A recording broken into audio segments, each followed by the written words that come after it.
Harasymiak, stay right here. All right, questions for Coach?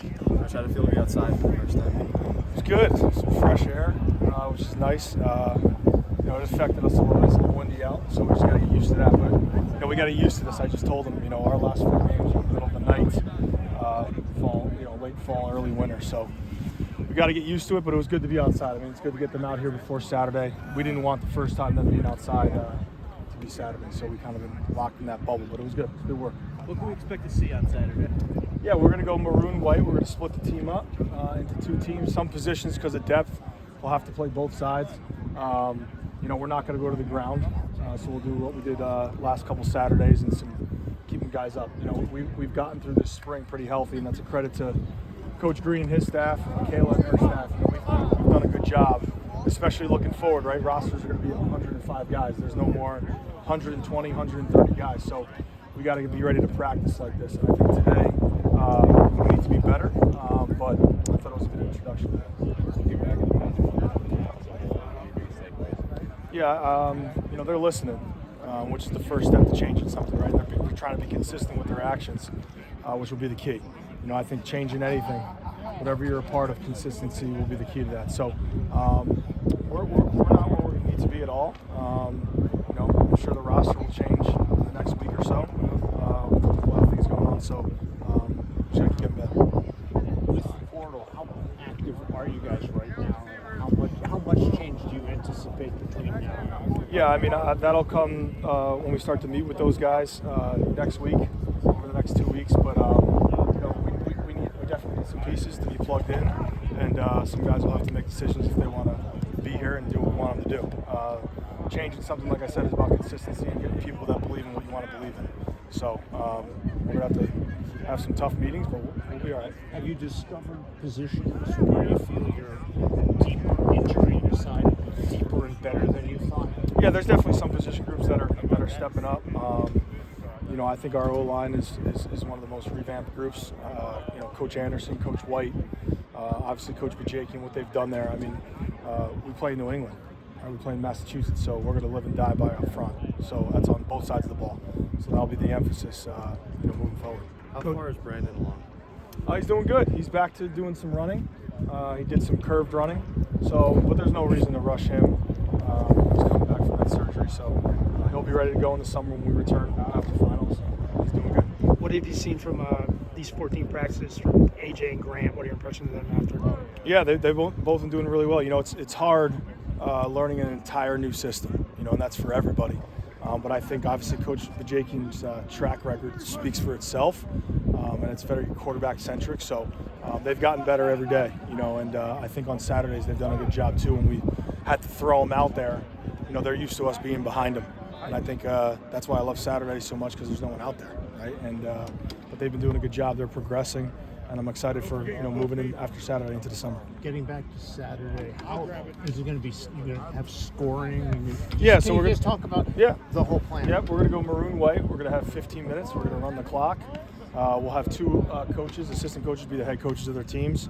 I'll be on the field, kind of just controlling everything. Coach Jake and Coach Kite will be in the box, calling the offense and the defense, and we'll compete just like a regular game. It's going to feel like a regular game.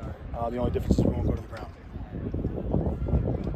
You mentioned that you still have a long way to go. What are some areas that you need to see improvement in the most? Yeah, we got to learn how to stop losing games before we can win them. So situational football is the number one thing. Understanding your situation, what you're in, teaching those things. I think that's the biggest thing that we've tried to stress on. I mean, today we did a bunch of field goal situations. We did our end of game install, all that stuff. And if you look back at last year's tape, they were in a lot of games late, and some things didn't go their way. And we got to teach them how to do that. That's a learned skill. And usually the team that makes less mistakes in a critical situation has a better opportunity to win the game. Do you look at the Saturday as like just another opportunity equal to all these other practices, or is it elevated in terms of evaluation? Yeah, I mean, everything gets evaluated, so we'll treat it the same. Guys will be out there ready to compete, and that's what we're looking for. Put guys in situations where they have to step up, and you'll truly find out who they are. We've been talking to them. When the bullets are flying, you're going to fall to the level of your mastery. So if you haven't been working very hard and you think you're just coasting through, that's not what's going to happen. You're not going to be here. So we're going to have to get through that, and keep working. But I know this. They're listening, and there's a lot of them listening, and that's my job to figure out who doesn't want to listen and get them out. Coach, what are some goals you set at the start of spring practice that you see coming into light and kind of being fulfilled at the end of the line here? Yeah, I think just the overall operation. Like I said last time, 3 new systems: offense, defense, special teams. So there's going to be a learning curve. But as long as you're attacking that the right way, you'll progress. And listen, I'm the body language coach. I'm the culture coach. That's my playbook, and we're going to stick to that. And no one's above the program. Not me, not any player, not any coach. So we're going to continue to evaluate that. But I'm happy with what we've done. But certainly I know how good this league is. And I know from being at the level that I was at the last 8 years, we got a long way to go. Coach, what impact does Jim Reed have on you? Thanks for summing this up in a good way. Yeah, Coach Reed he's seen everything, right? His experience, he knows what it's supposed to look like. He's a guy that I grab to ask some questions to that I don't ask anybody else. We joke that if you cut him open, he'll be laces and leather, right? He'll have a football inside of him, and it's just great to have him around. I mean, as a head coach here, winning championships, doing those things, he knows what it's supposed to look like, and he's just a great resource for us as a staff, and just ultimately he probably bleeds more maroon and white than anybody. What was your first impression of him when you met him? I told him to slow down because he warms up with the team. He's over there doing push-ups. He's like a player, and so that was my first impression. Then my second impression is just we talk about being obsessed with your craft and being obsessed with the game. That guy's obsessed with football. And if some of our guys had a third of what he has, we'll be all right. Is there something in particular that you've grabbed from him as a coach and put into your sort of repertoire? Yeah, I think that nothing comes before the program. I think anybody that's played for Coach Reed, the alumni that I meet, nothing came before UMass football. And as a younger coach in my days, that wasn't always the focus. It was just about winning games and trying to win as many as you could. But he's shown me that when you put the program first, good things will happen.